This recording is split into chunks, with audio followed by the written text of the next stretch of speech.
আজকে আমরা হৃদয় দিয়ে যোগ আর বিয়োগ করা শিখব। হৃদয় দিয়ে যোগ আর বিয়োগ কথাটা শুনে একটু অবাক হচ্ছ, তাই না? আচ্ছা, খেয়াল করো। এই যে প্রথমের উপরের যে সংখ্যাটা আছে এটাকে বলে লব, নিচের যে সংখ্যাটা থাকে তাকে বলে হর। ভগ্নাংশের ক্ষেত্রে এই লবটাকে করবা কি লাভের মতো হার্ট শেপ। এই ওয়ানের সাথে নিচের এই 5টা গুণন করবা, গুণন করে লব হিসেবে এটা প্রথমে লিখবা।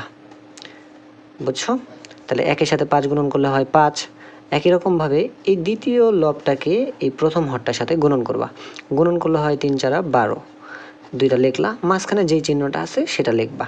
নিচে 4 আর 5-এর গুণফল মানে হর দুইটার গুণফল লিখবা। 4 5-এ কত হয় 20 লিখবা।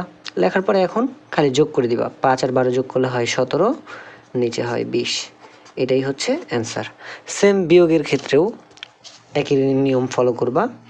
নিয়মটা কি, আগে প্রথম লবটার আর দ্বিতীয় হরটা লাভের মতো এরকম গুণন করবা এবং দ্বিতীয় লবটা আর প্রথম হরটা গুণন করবা।